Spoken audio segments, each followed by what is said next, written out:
तो मेंढक का जीवन चक्र कैसे होता है, यानी कि मेंढक का जन्म कैसे होता है। दोस्तों, विज्ञान से संबंधित तथ्यों के बारे में जितना भी जाना जाए उतना ही कम है। तो दोस्तों, सबसे पहले हम बात करते हैं कि मेंढक क्या है।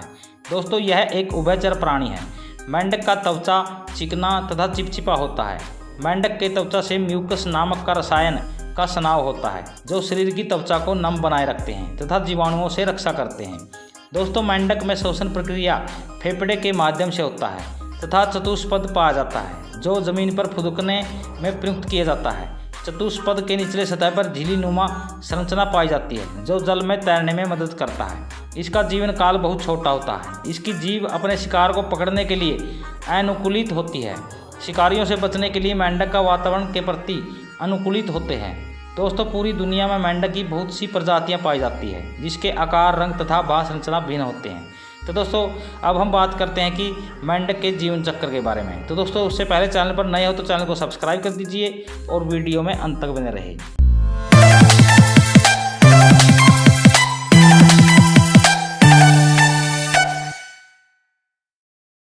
दोस्तों, मेंढक का जीवन चक्र क्या होता है। दोस्तों, मेंढक का जीवन काल विभिन्न प्रवस्थाओं से होकर गुजरता है, अर्थात फीमेल मेंढक के द्वारा अंडे दिए जाते हैं, जिसे नर मेंढक के शुक्राणुओं के द्वारा निषेचित किया जाता है। मेंढक में बाह्य निषेचन की प्रक्रिया पाई जाती है।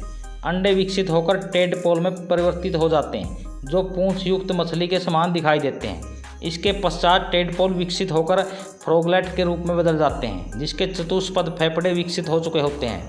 तत्पश्चात पूर्ण मेंढक में विकसित हो जाता है। इसी तरह मेंढक का जीवन चक्र चलता रहता है।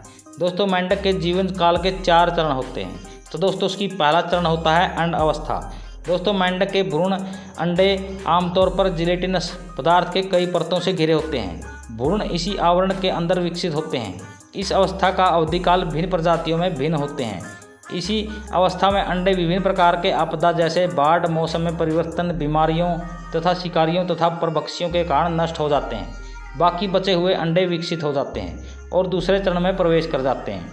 भिन्न प्रजातियों के मेंढक के अंडे की आकृति तथा रंग भी भिन्न होते हैं। तो दोस्तों, इसका दूसरा चरण होता है टेडपोल अवस्था।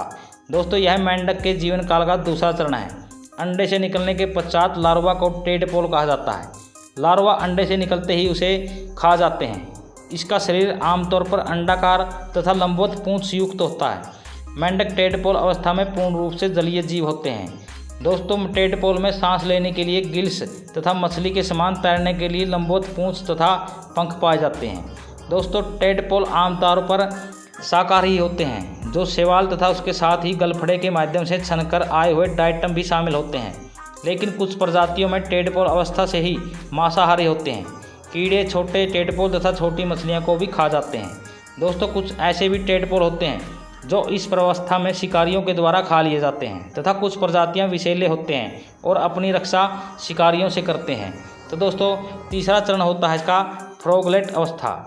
दोस्तों, मेंढक के जीवन काल के तीसरे चरण में फेफड़े, अगर व पक्षपाद तथा अन्य अंगों के विकास होने लगते हैं। अब इसे फ्रॉगलेट कहा जाता है। पंख विलुप्त हो जाते हैं तथा पूंछ स्पष्ट रूप से दिखाई देते हैं। इसके भोजन वयस्क मेंढक के समान ही होते हैं। तो दोस्तों, इसकी चौथा चरण होता है वयस्क अवस्था। दोस्तों, इस प्रवस्था में मेंढक पूर्ण रूप से विकसित हो चुका होता है। स्थल में रह सकता है या जल में रह सकता है। लगभग सभी प्रजातियों के वयस्क मेंढक मांसाहारी होते हैं। एक्सेरूपी जीवों का शिकार करते हैं, जिनमें ऑर्थोपोडस, कीड़े, मोल्स्क, घोंगे तथा स्लग शामिल होते हैं। कुछ बड़े मेंढक अन्य छोटे मेंढक तथा छोटी मछलियों को खा जाते हैं। मेंढक अपने शिकार को पकड़ने के लिए अपने चिपचिपी जीभ का प्रयोग करते हैं तथा कुछ मेंढक आंशिक रूप से शाकाहारी होते हैं।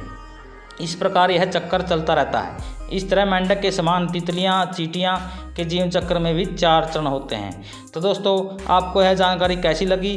अगर जानकारी अच्छी लगी हो तो अपने दोस्तों के साथ शेयर जरूर कीजिएगा और वीडियो में अंत तक बने रहने के लिए आप सबका दिल से धन्यवाद।